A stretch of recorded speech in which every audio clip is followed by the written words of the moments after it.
Hello, today, I will be explaining the movie Onigamiden, Legend of the Millennium Dragon. A platoon samurai position themselves just outside a village. The residents are all huddled up in their homes anticipating the worst.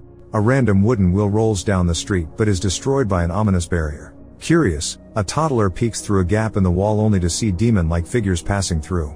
The demons march towards the samurai as they launch a volley of arrows into their midst. They deflect them easily, not even breaking their stride. The samurai refers to them as Onis, before engaging them in a melee. The Oni seem to be getting the upper hand before a team of shamans cast an incantation setting fires all around the battlefield. It weakens the demons, allowing the samurai to deal an effective offense. The fires make up a protection barrier which keeps out the remaining Onis. Realizing this, a few of them make an Oni Jenga, consolidating their power to extinguish the fire. It also summons a huge rock monster that rampages through the battlefield, causing the samurai to retreat to a local temple. As the Oni make their final push, they are stopped in their tracks by Gyun, a powerful monk. He destroys the rock monster effortlessly, which causes the attacker to flee. The light after the storm comes as Gyun contemplates if it is a sign for him to transcend to another time. Ironically, time moves to the modern era. A shy middle schooler named Jun Tendo rides through the city. En route home, he showcases his timidness when he over-apologizes for almost hitting some children even though it wasn't his fault. He even fails to confront his age mates when they knock over some bikes he previously rearranged. Some other worldly entity seems to be watching him as he moves. Outside a shop, he sees a sign reading, "Have the courage to do the right thing." This triggers a sad memory as Jun has a flashback to his dad's funeral, who died saving a child. Still feeling down, he sits alone eating a sandwich when a dog joins him. As he feeds the dog, it senses something ominous and starts barking. A portal opens and a mini Oni jets out. A terrified Jun bolts and is chased around the neighborhood by the little devil. Cornered, he runs into a temple. Repelled by a barrier, the Oni disappears. Hidden at the top of the staircase, the middle schooler checks to see if the demon followed. With the coast cleared, he wonders if there has always been a building here as he calls for the temple's caretakers. He follows a responding voice till he's faced with Gyun. Does this guy have a time machine or something? Jun apologizes for entering without permission. The monk is more concerned about his injured hand, offering to take care of the wound. The young boy explains that he was attacked by a monster, not expecting the monk to believe him. Gyun leads Jun to a room covered with a mural which has the same kind of monsters that attacked him on it. The monk explains that they are wandering Oni. In the Heian period they would appear in Kyoto, pillaging, kidnapping women and children. The imperial court fought back against them. As he continues the account, the mural comes to life, making Jun pass out. He wakes up in Tohokuin Temple in Reikudo. The environment is so different that he wonders if he is on a movie set. Gyun leaves Jun in Reiko's care, who introduces himself. Curious about his ability, he swiftly attacks Tendo, expecting him to dodge. He is surprised to see him unable to do so. Reiko gets him dressed and shows him around. Looking at the environment, he starts to think that it might be all real. His cell phone doesn't even have network. Later, the aristocrats have a meeting with Jun, hailing him as their savior who will help them get rid of the Oni. Gyun reveals that the birthmark on his chest is proof that he is a legitimate descendant of nobles. This means that he's the only one who can control Orochi, a powerful 8-headed dragon. Counselor Taji puts an end to the meeting to give Jun a chance to make a decision on assisting them. The counselor summons him to his chambers to reassure him all will be well. Later that night, Reiko demonstrates his swordsmanship, swiftly dispatching some criminals condemned to banishment. Jun spectates impressed, but he is concerned about their welfare.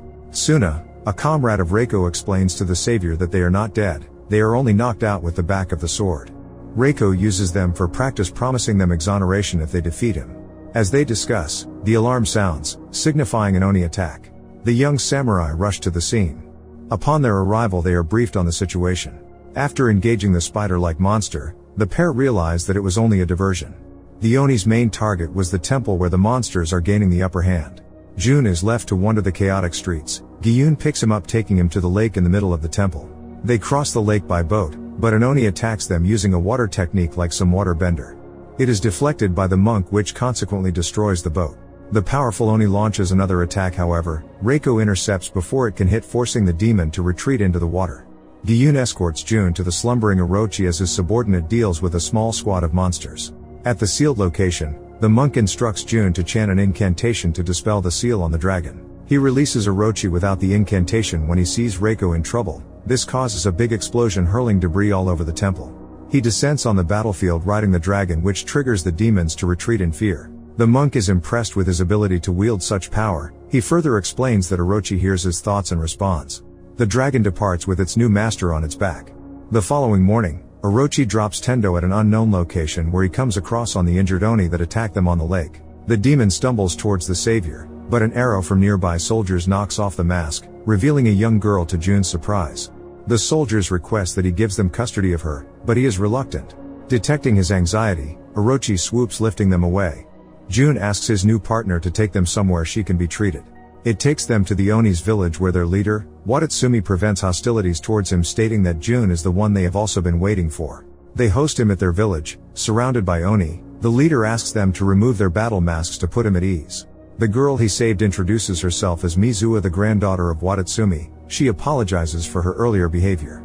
She shows him around the village, explaining that they are not the demons everyone makes them out to be. Instead, the Oni are just regular people. Their war mask is what gives them the visualization of the demons. They are the original custodians of the land. Gyun and the nobles invaded and drove them out. Back at the village, they hold a banquet for Jun. Watatsumi reveals Gyun's ultimate objective: to obtain the power of the lake using Orochi. With it, even the gods can't match him.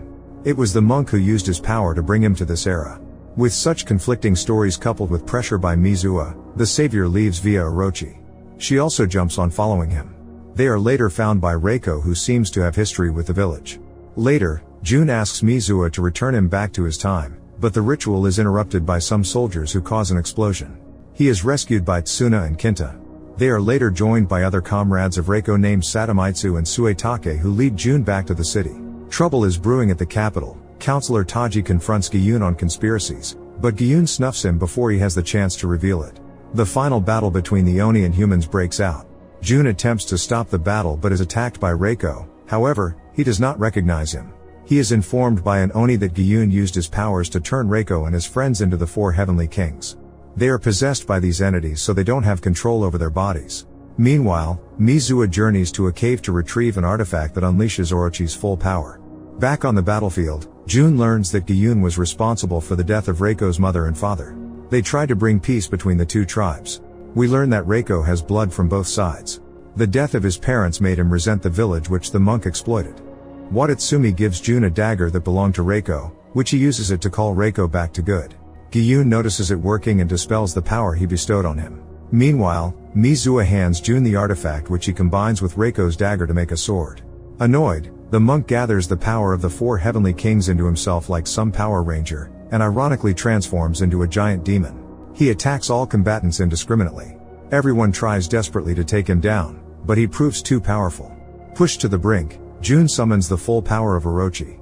The 8-headed dragon has the power to control all the water in the world. Unfazed, Gyun continues his attack using larva, which proves to be ineffective. He's ultimately subdued by the dragon. The monk launches a last-ditched attack, but Jun cuts through him, putting an end to the battle. An exhausted Reiko is found by his friends, where they accept the outcome. With peace restored, a more confident Tendo journeys back to his time, where he shows to have a better appreciation of his dad's sacrifice. The movie ends when he reminisces over his adventure as he looks at a picture with him, Reiko and Mizuha.